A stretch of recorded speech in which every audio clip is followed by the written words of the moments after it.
Excuse me. Whew. It's cold and flu season.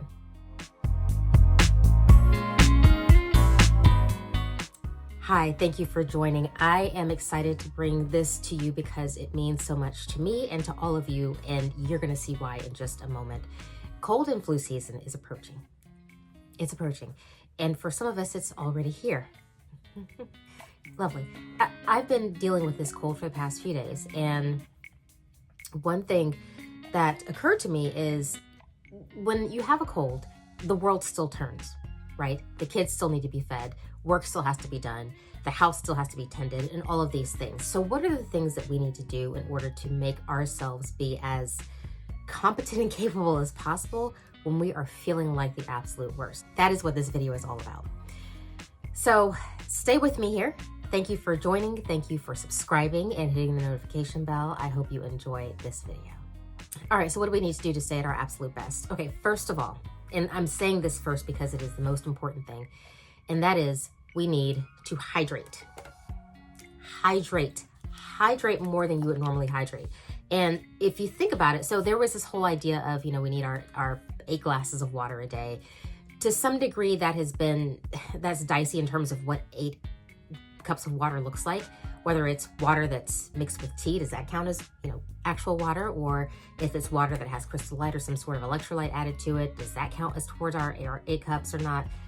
I don't know. All I know is try your best to drink as much water as you can, okay? Because what that's going to do is to help loosen up all that mucus and all of the stuff and the gunk that is in your body that's keeping you from feeling its best. So you will start to heal and recover faster. One thing I like to do is not only just have water, and I don't always drink bottled water necessarily, but I'll get a big cup, and a lot of us have Stanleys. A lot of people have Stanleys. I don't have a Stanley of my own. I just never got into it for myself. Take your Stanley, fill it to the top, add a good solid squeeze of fresh lemon. And that, I don't know what it is about lemon juice. I'll have to research. In fact, comment down below if you know what the kind of biological or nutritional components of lemon, what makes it so good for us. I know, of course, there's the vitamin C, but what does that do for us when it comes to recovering from colds and flus and when we're not feeling our best? Please comment down below and share with all of us. Because when I tell you a big cup of water with a good squeeze of lemon, I don't know what it is, but it just is something about it. It just sort of cleanses the body really, really well. I also found, and I need to test this theory again to see if it works. There was once that I had a little bit of tickle in the back of my throat. You know that tickle that you get when you know that a cold is coming. And I happened to drink 2 large bottles, which turned into 2 liters, basically 2 liters of water with basically the juice of an entire lemon across those 2 bottles of water. And the tickle went away and the cold never manifested. So I don't know if that was a fluke. I don't know. All I know is that I was just simply amazed that that cold did not manifest as I expected it to. So now I'm the queen of hydration when it comes to dealing with and managing the cold. Hydration also can come in the form of tea. Now this, of course, is Starbucks. I'm not saying that you have to have Starbucks. For some reason, when I'm sick, I crave, Starbucks has a tea called the medicine ball. It's off menu. I believe that it is technically a chamomile mint blossom, I think is the name of the tea itself. It used to be 2 different tea bags they mixed together, but now they have chamomile mint blossom. I usually have it straight with no lemonade because they usually make it with lemonade as a substitute for lemon juice, but I don't want lemonade, I want lemon juice. I will have my medicine ball with just the tea, no lemonade, and a lot of fresh honey. Is the honey local? That's another debate, but point is, make sure that you hydrate. Make sure you have those liquids going into your body so that you can flush out all the toxins, all the bacteria, all the gunk that is making you feel ill. Get that into your body so you can flush all that stuff out. That's number 1, hydrate. I do want to touch on one thing, which is alcohol.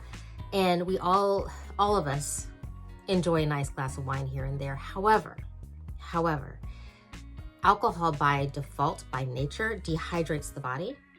And if you dehydrate the body, you're not able to flush out the toxins and flush out the bacteria and flush out the viruses that are plaguing your body at that time. So it kind of is counterproductive if you're going to have, your massive bottle of water, but then in the evening, flush it down with a nice big glass of wine.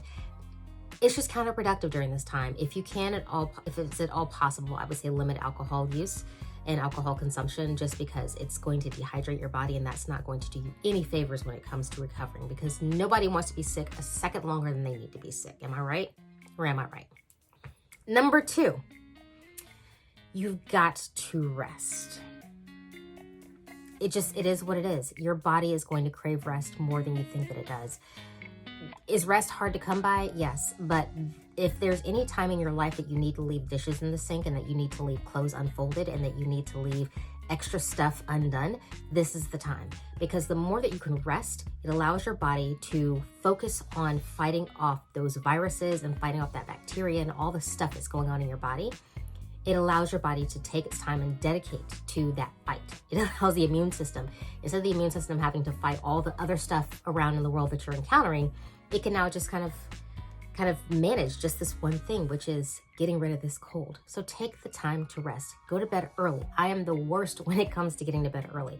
But during cold season, this is when I want to go to bed early, okay? Unfortunately for me, it means that that's typically a time when I don't really work out quite as much, because I'm not trying to overextend and overtax my body. Some might say that you want to work out to flush out, all the toxins and things from your body. That's one perspective. That's something that I do not personally subscribe to each his own. But I think it's a good time to remind yourself that rest is really important, and it's a time for your body to rejuvenate itself and get to the business that it does of fighting the virus that is going through your body. So number 1 is hydrate. Number 2 is rest. Another thing on rest is to be careful to not overschedule yourself. I am very guilty of this, of overscheduling myself and looking ahead and saying, oh, I can do this and I can do that and I can do the third, when the reality is, no, sis, you can't. You need to sit that one out, okay? So if there's any way possible for you to limit your meetings at work, any way possible for you to take extra kind of me time off to the side.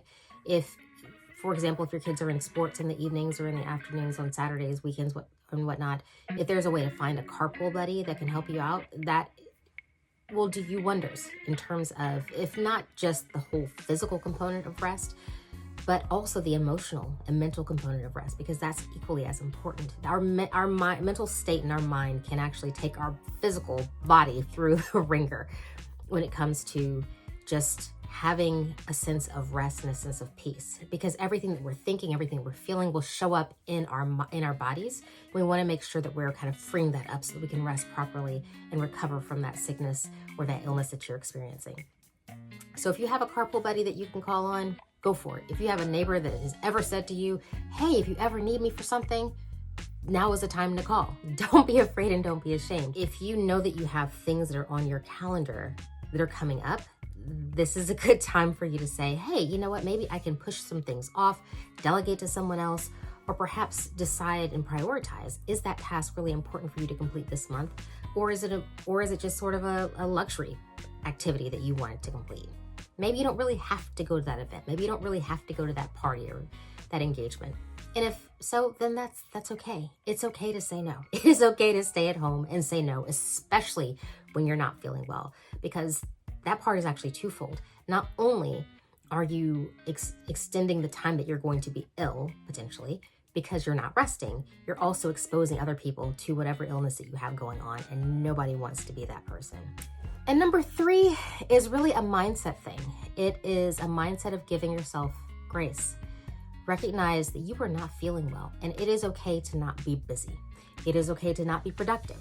It is okay to sit back and to rest and to allow someone else to help and support you during this time, because the truth is, you're not at your best, and that is okay. I feel like our society almost subconsciously requires us, assuming society has a conscience, subconsciously requires us to be on and be productive and be our best self 100% of the time. And that is just simply not realistic, especially when you're not feeling well. So when you're not feeling well, give yourself time and space to breathe, to rest, to hydrate. If you have small kids, this is a great time to enlist a babysitter so that you can get that nap that you need. Don't be afraid to ask for help, because if there's any time that you need to ask for help, it is right now. So give yourself grace and allow yourself that time that you need. So that's it. Thank you so much for staying to the end. I hope that this was helpful to you. Remember, hydrate, rest, and give yourself grace, and you will be back on your feet in no time. Please share in the comments down below if there are any other tips that you would have or any recommendations that you have for anyone who is looking to improve their ability to feel better faster. Let's share, let's be a community, let's talk about it. In the meantime, don't forget to like, don't forget to share, and to subscribe. Now, with that being said, I'm going to take a shower, get ready for bed so I can get my rest on, okay? Take care.